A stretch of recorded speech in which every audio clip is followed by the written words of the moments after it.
Expand the 14th of May 2018 image. Contagion Infectious disease. 2/3 of countries have reported gonorrhea cases that resist all known antibiotics.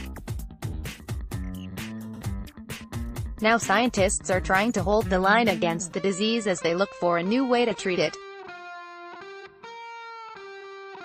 Mark King has had the clap so many times he's renamed it the applause. The first time King had gonorrhea, he was a teenager in the late 1970s, growing up with his 5 siblings in Louisiana. He had the telltale signs, burning and discomfort when he urinated, and a thick discharge that left a stain in his underwear. A great story straight to your inbox every week. Check your email for a confirmation from us. King visited a clinic and gave a fake name and phone number. He was treated quickly with antibiotics and sent on his way. A few years later, the same symptoms reappeared. By this time, the 22-year-old was living in West Hollywood, hoping to launch his acting career. While King had come out to his parents, being gay in Louisiana was poles apart from being gay in Los Angeles. For one, homosexuality was illegal in Louisiana until 2003, whereas California had legalized it in 1976. In Los Angeles there was a thriving gay scene where King, for the first time, could embrace his sexuality freely. He frequented bathhouses and also met men in dance clubs and along the bustling sidewalks. There was lots of sex to be had. The fact that we weren't a fully formed culture beyond those spaces was what brought us together as people. Sex was the only expression we had to claim ourselves as LGBT people, King says.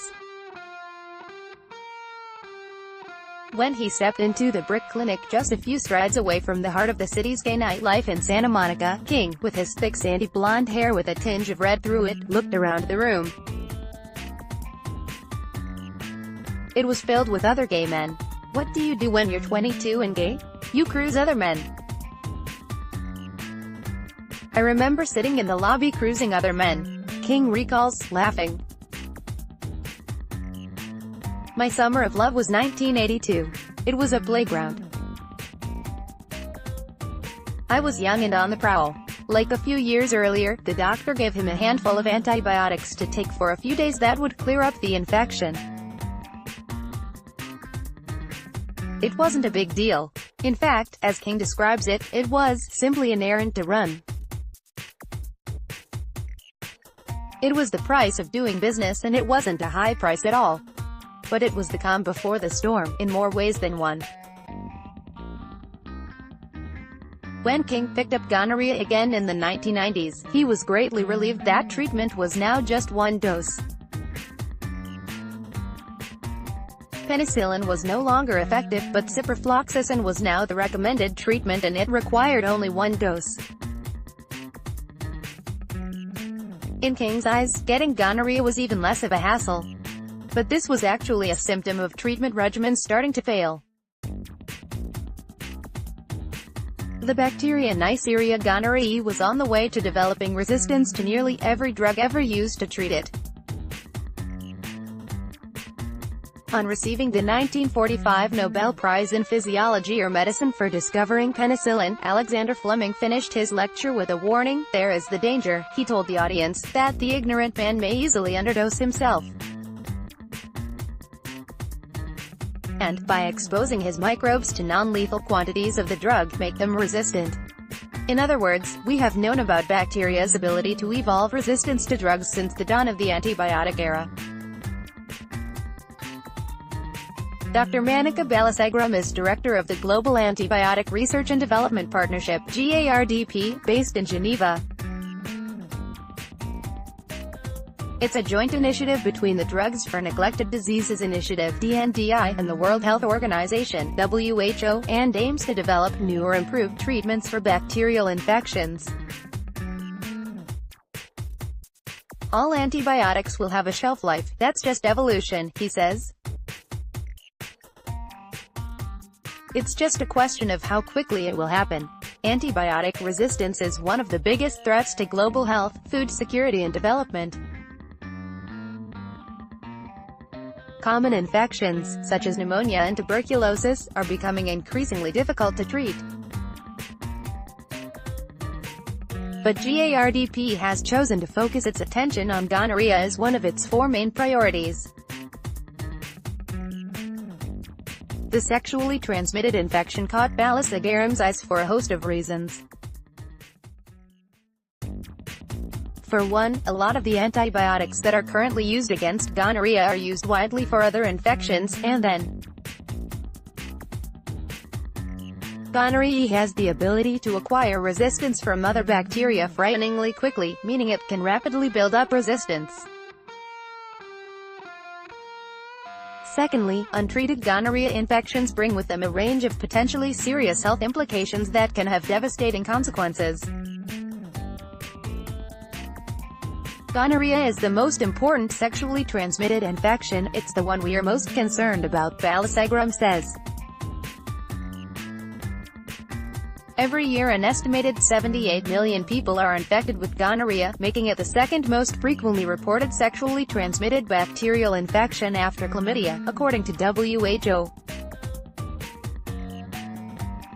Gonorrhea can infect the genitals, rectum and throat.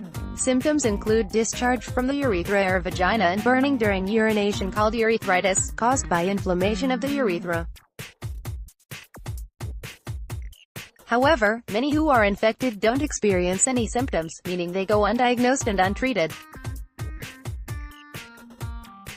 Complications of untreated gonorrhea can be severe and disproportionately affect women, who are more likely to experience no symptoms. Untreated gonorrhea not only increases the risk of contracting HIV but is also linked with an increased risk of pelvic inflammatory disease, which can cause ectopic pregnancy and infertility. A pregnant woman can also pass on the infection to her baby, which can cause blindness. Fixing the threat of resistant gonorrhea won't be easy. The challenges in developing a new antibiotic can't be overestimated. Is the money for research and development, The search for a new antibiotic for gonorrhea. Particularly challenging is the frequency of asymptomatic infections along with gonorrhea's ability to adapt to its host's immune system and develop resistance to antibiotics. A major concern is that because gonorrhea can live in the throat without someone even knowing, the bug can acquire resistance from other bacteria that also live there and which have been exposed to antibiotics in the past. And with evidence that oral sex is becoming increasingly common in some parts of the world, this is particularly challenging. Oral sex is driving resistance. It's a network of people having lots of oral sex. It's the new norm, says Dr. Teodora Y., a medical officer in WHO's Department of Reproductive Health and Research in Geneva, talking specifically about Asia. These challenges and concerns have gripped Ballus agarum, but nonetheless he's more determined than ever to bring a new drug to market. People are dying from drug-resistant infections. This is undoubtedly because this area has not been prioritized in the past because other areas are. Antibiotics are a global public good. I don't think it's easy to put a financial value to it. Recent data collected by WHO examined trends in drug-resistant gonorrhea in 77 countries that are part of the health agency's gonococcal antimicrobial surveillance program, GASP, a global network of regional and sub-regional laboratories that track the emergence and spread of resistance. And the results are grim. More than 80% of the countries that reported on azithromycin, a commonly prescribed antibiotic used to treat numerous common infections, including sexually transmitted infections, STIs, found resistance. A greatest concern is that 66% of countries surveyed have reported cases that resist last resort antibiotics called extended-spectrum cephalosporins, ESCs. And as Y points out, the real-world picture is undoubtedly far bleaker, because global surveillance for drug-resistant gonorrhea is patchy and more frequently done in higher-income countries, which have greater resources. For example, of the 77 countries that were surveyed, few were in sub-Saharan Africa, a region where rates of gonorrhea are high. We're only seeing half of the real picture. We need to prepare for the future when there's no cure, Y says. But in a sign that time is running out, in March this year health experts' worst fears were confirmed. A case of super gonorrhea, dubbed the world's worst ever case, was found in a man who had attended a local sexual health clinic. He had reportedly had sexual contact with a woman in Southeast Asia. Health officials said it was the first time this strain could not be cured with any of the antibiotics normally used to treat the disease. Although the patient has since responded to another antibiotic, doctors described him as very lucky. It's an indication of a wider crisis, and one that knows no boundaries. Thailand is one country on the front line of the fight against antibiotic-resistant gonorrhea. It's a key destination for the sex tourism industry, where STIs like gonorrhea can spread easily and quickly across borders and beyond. And like many other countries in the region, it has an over-the-counter culture of antibiotic access, which means patients put themselves at risk of being prescribed the wrong drugs, or even worse.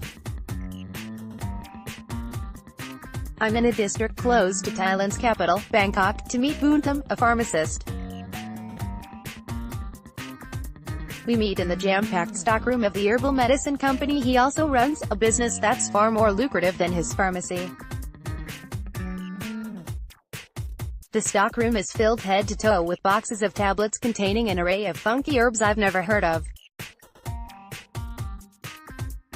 The cost of visiting a doctor and the stigma surrounding STIs mean that many face rely on pharmacists like Buntam to cure their gonorrhea.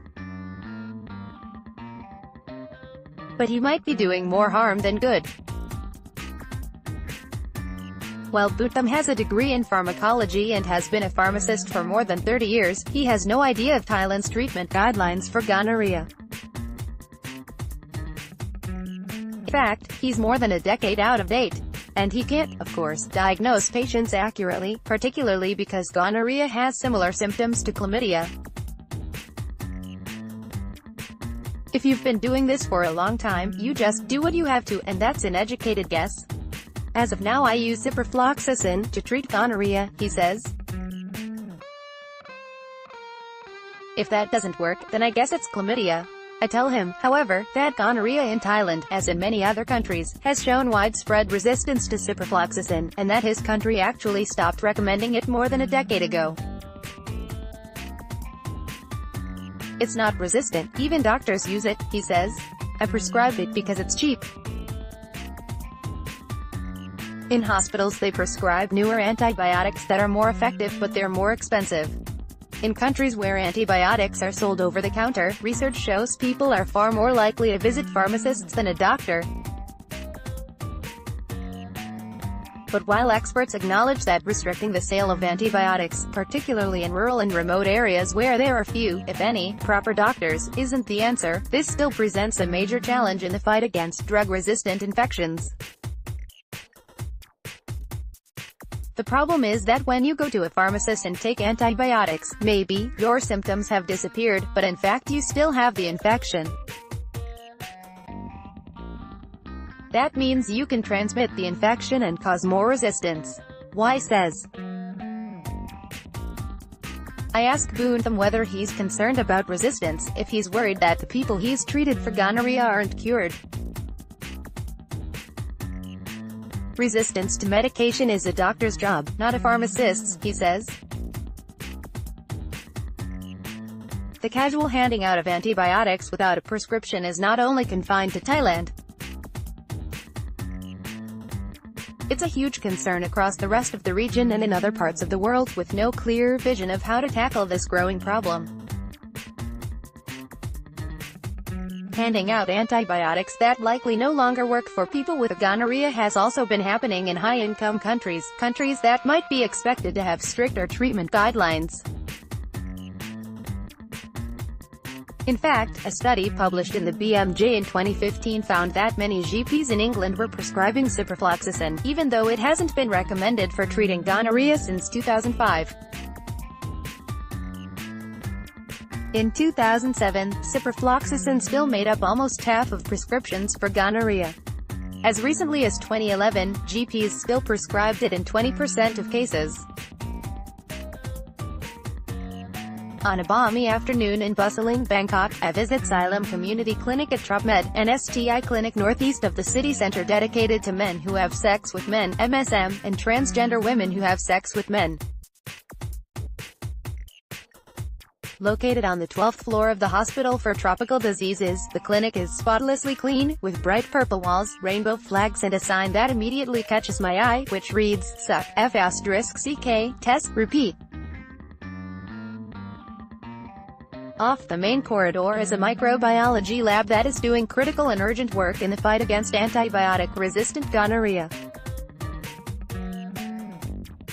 In fact, the lab may be the best way Thailand can protect itself from this growing threat.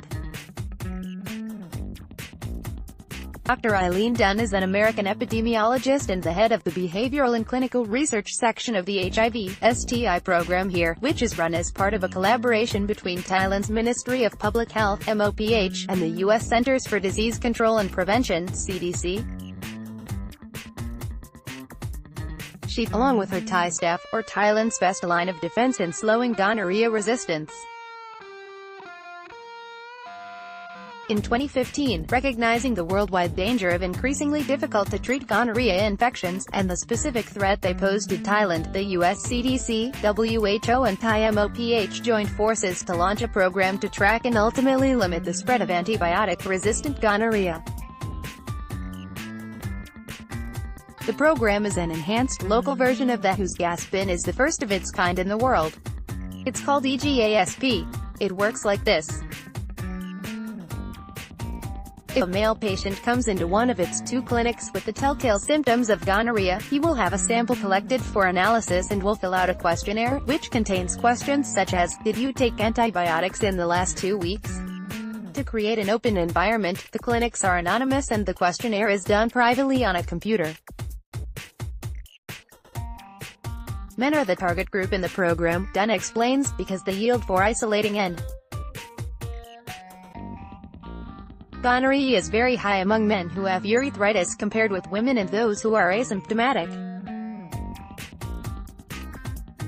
MSM are an important population, she adds, because research shows they are likelier to develop resistance earlier than the general population, for reasons that aren't precisely known.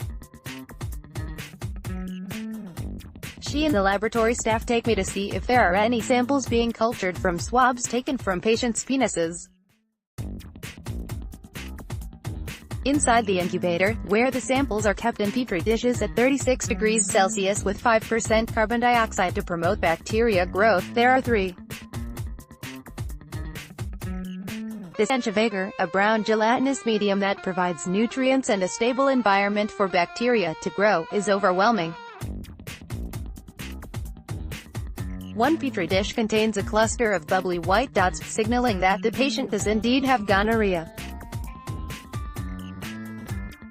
The next step is antibiotic susceptibility testing, as at a lab downstairs. The isolate will be measured for resistance to 5 antibiotics, including ciprofloxacin and the last resort drugs Cefixime and ceftriaxone. It's resistance to these latter two which is of greatest concern. From the beginning of EGASP until the 20th of October 2017, for the 845 confirmed diagnoses of gonorrhea that underwent test, almost all isolates had widespread resistance to ciprofloxacin, as in many other countries. But encouragingly, none have shown resistance to the last-line drugs. That's a relief for Thailand, but in no way an indication that Dunn and her team's alacrity should wane. People are surprised and have asked, "Oh, why are you doing this if you don't show resistance?" Dunn says. It's actually good to do surveillance and not be detecting resistance yet. It means that we're early enough to be prepared, and, 2, have a plan of response. Having strong surveillance activity in a region in which this is likely to emerge is important so we can detect it early. Thailand's neighbors, specifically Myanmar, India, Indonesia and China, have recorded a significantly higher percentage of gonorrhea isolates that are resistant to last-line treatments compared to Thailand. With the increasing movement of people around the world and Thailand's popularity for sex tourism, I can see just how rapidly this threat could have far-reaching consequences. I think it's really important to detect early, even one case, because it can be a harbinger for future developments of resistance. These bacteria are transmitted very rapidly between people. Being able to really find that one case early means that special steps can be in place to control transmission, Dunn says. I ask if the focus on MSM means other groups might be being missed. What about women, who are more likely than men to not experience any gonorrhea symptoms? Or itinerant sex workers from across the border in Myanmar and Cambodia? I wonder if, among this high-risk group, EGASP is missing some of Thailand's most vulnerable. I ask if there's potential for the program to extend its work to include these people and their partners. Dunn agrees it's a good idea. This targeted approach in men with symptoms is purposeful but may not be generalizable to the whole population. It's the tip of the iceberg. But it's early on in the program, and she and the team have to start somewhere. We need more time, she says. But no one is really sure how much time Thailand, and the rest of the world, has. The number of people infected with gonorrhea has risen rapidly in recent years. Australia has seen a 63% increase in the number of reported gonorrhea cases since 2012, with the fastest rate of increase being in young heterosexual urbanites. In England, gonorrhea cases rose by 53% between 2012 and 2015, led by young people, gay men and other MSM. Meanwhile, in the USA cases rose by nearly 50% between 2009 and 2016. And according to some experts, one of science's greatest achievements in the fight against HIV could be a factor. Like many, Mark King's nonchalant attitude towards sex had come to a halt when the HIV epidemic hit the gay community in the USA. No longer was gonorrhea simply seen as a small, insignificant price to pay for a night of fun. Half the fun of being gay was that you didn't have to worry about birth control. Condoms were birth control, not STI control, says King.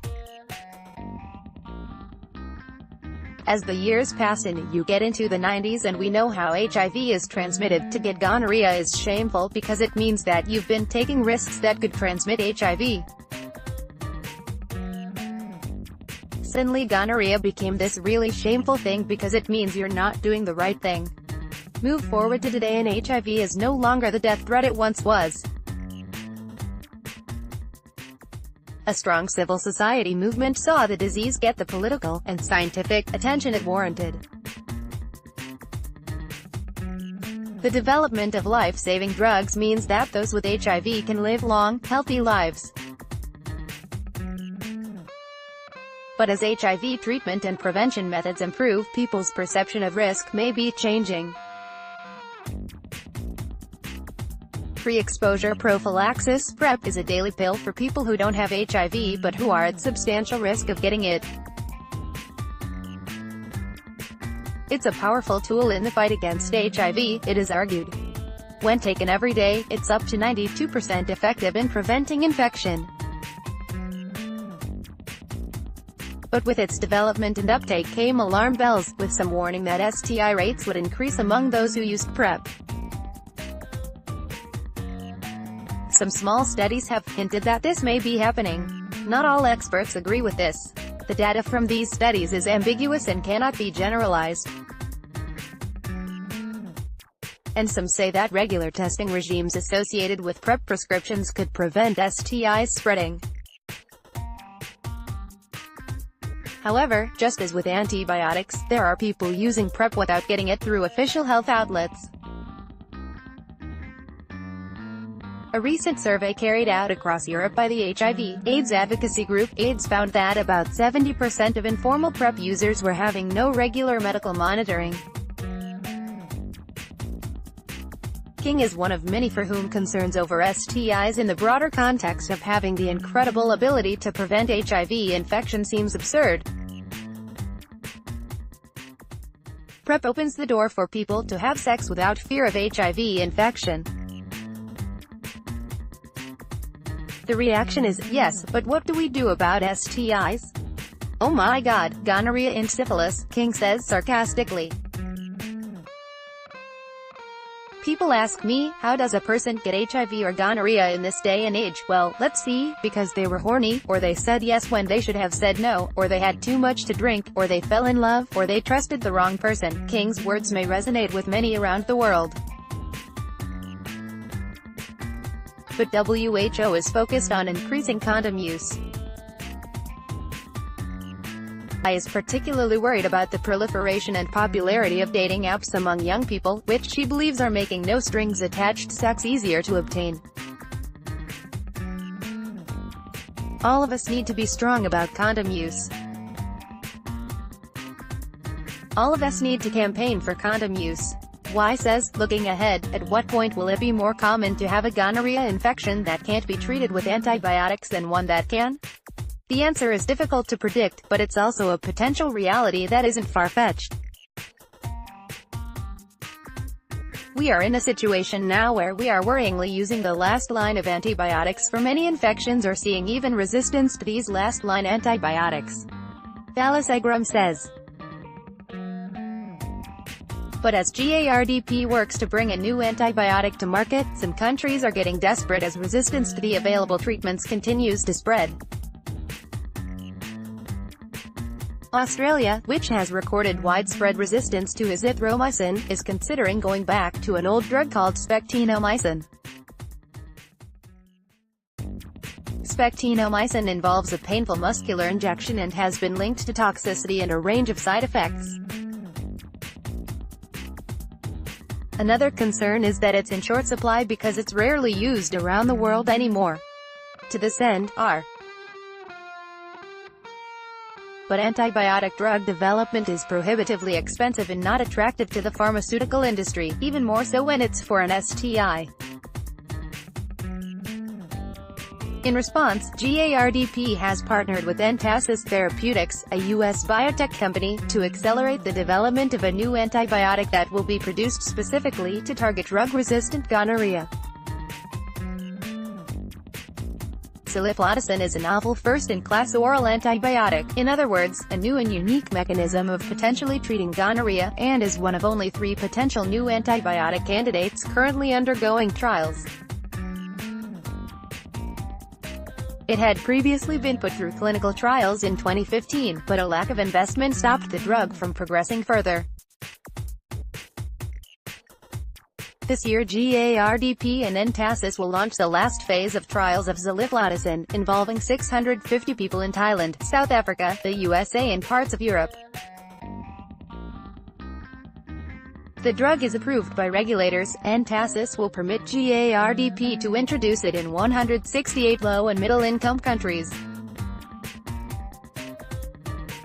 It's hoping it will be registered by 2021 and available on the market by 2023. A major strength of the partnership between GARDP and Entasis is that it will be able to limit what infections suliflodacin is used for.